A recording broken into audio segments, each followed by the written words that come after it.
तर रुपाली चाकणकर आता अजित पवार यांच्या भेटीसाठी पोहोचलेले आहेत।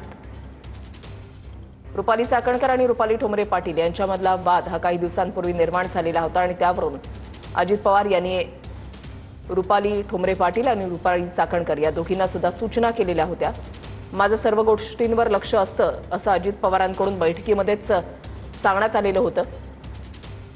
काही वेळापूर्वीच रुपाली ठोंबरे पाटील माधवी खंडाळकर यांची भेट अजित पवार यांच्या सोबत झालेली आहे आणि त्यानंतर आता रुपाली चाकणकर अजित पवार यांच्या भेटीसाठी पोहोचल्यात।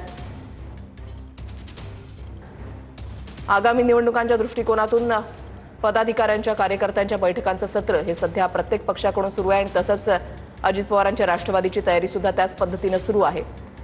मात्र गेल्या काही दिवसांपासून रुपाली ठोंबरे पाटील आणि रुपाली चाकणकर यांच्यामध्ये जो काही वाद निर्माण झालाय तर त्यावरून सुद्धा राजकीय वर्तुळात अनेक चर्चा ज्या आहेत त्या सुरू झालेल्या आहेत आणि त्याच अनुषंगाने अजित पवारांनी भर बैठकीमध्ये दोघींना सुद्धा या सूचना केलेल्या होत्या की माझं सर्व गोष्टींकडे लक्ष असतं। माधवी खंडाळकर यांनी पुन्हा एकदा पोलिसात तक्रार दिलेली आहे, त्याच्यामुळे माधवी खंडाळकर यांचे कुटुंबीय आणि रुपाली ठोंबरे पाटील यांचे कुटुंबीय आणि रुपाली ठोंबरे पाटील स्वतः यांची भेट अजित पवार यांच्यासोबत झालेली आहे।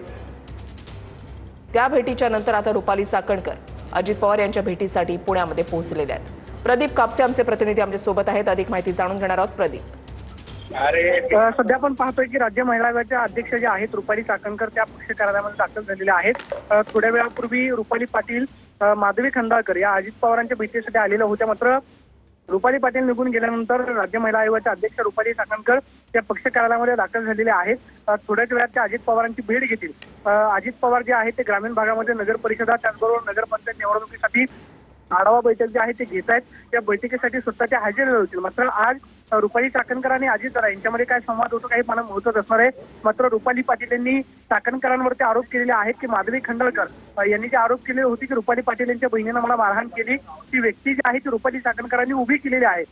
या संदर्भामध्ये आता रुपाली चाकणकर नक्की काय उत्तर देतात ते पाहावं लागेल। रुपाली पाटलांना जी शिस्तभंगाची नोटीस आलेली आहे ते म्हणजे रुपाली चाकणकर यांच्यावरती समाज माध्यमामधून टीका करणं त्याचबरोबर त्यांच्या विरोधामध्ये बोलणं, त्यामुळे पक्षानं जी नोटीस दिलेली आहे त्या नोटीसवरती सुद्धा रुपाली चाकणकर काय भूमिका मांडतात हे पाहणं महत्त्वाचं असणार आहे।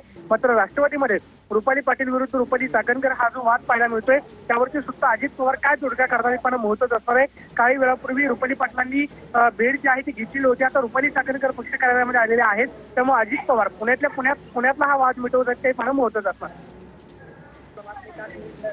नक्कीच प्रदीप, तुम्ही असेच आपल्या सोबत राहा। तर रुपाली चाकणकर आता अजित पवार यांच्या भेटीसाठी पक्ष कार्यालयामध्ये पोहोचलेले आहेत।